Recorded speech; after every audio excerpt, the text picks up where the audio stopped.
Are you one of those people who may ignore chronic heartburn, maybe trouble swallowing, or even unexplained weight loss? Well, your Carolina visited Gastroenterology Associates, which is right off of Halton Road in Greenville, and I have two doctors standing by to tell us why you definitely should not be ignoring any of those symptoms. Dr. Olga Vitorsky and Dr. Anthony Horton, thank you for letting us come in today. Hi, Megan. Thank you for having us. Absolutely. Okay, you joined here in 2023 in this gorgeous facility. Dr. Horton, tell me why, our viewers, how they would end up seeing you. Like, what brings them here? Well, there's a lot of reasons someone could come to a gastroenterologist. At our office, you can directly call us for a visit, but you're often referred by your primary care physician as well.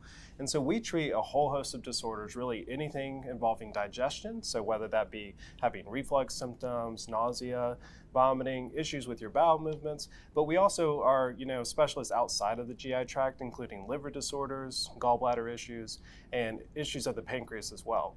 And so that can be very benign, normal things like heartburn or irritable bowel syndrome, all the way to more serious things like cancers that we deal with.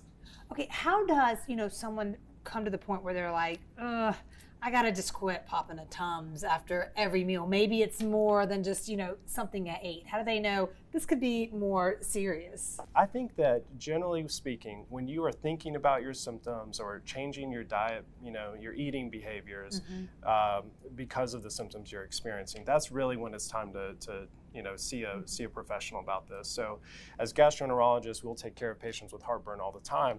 There's a multitude of medications that we can use to treat that, but more importantly, there's a lot of things that can look like, feel like, and even seem like heartburn to your primary care physician or to the patient themselves that actually needs further evaluation. Right. And I would add maybe also, it's the frequency of the symptoms you're experiencing. If this is a transient episode following, let's say, you overindulged during a holiday, and symptoms kind of went away, resolved on its own, or with some help of Tums, that's okay.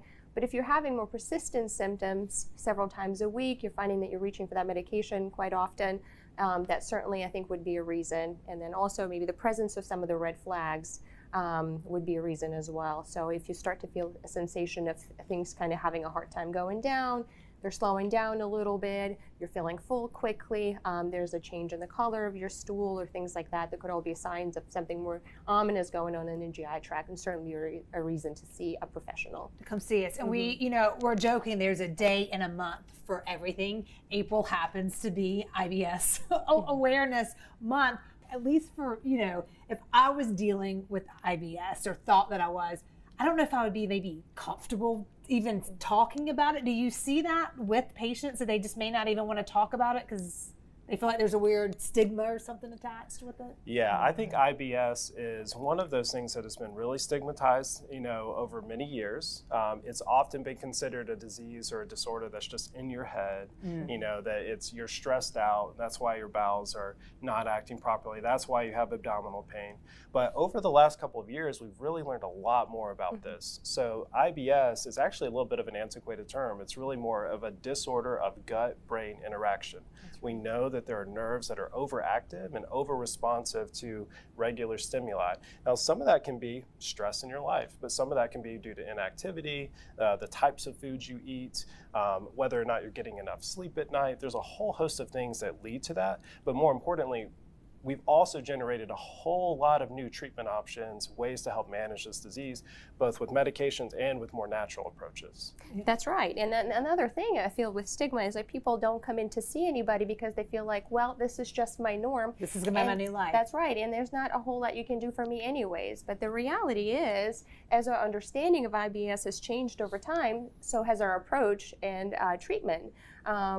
It's not any one specific thing that can quote unquote fix the situation. We take a multimodal approach from different avenues in addressing all those different things that are kind of related to IBS. Okay, on top of it being IBS Awareness Month, it's also Esophageal Cancer Awareness Month. That sounds like that. How does someone even get that, or what are some of the symptoms? In the United States, the most common source of that is actually long-term reflux. Now, the thing about esophagus cancer is is not the most common cancer, Yeah. but once you get it, it's actually quite deadly. Oh, no. And so there are certain warning signs that patients should be aware of. And that's, if they experience these, they should reach out to us. So some of these are things we've already talked about, like persistent reflux that's not going away despite medications.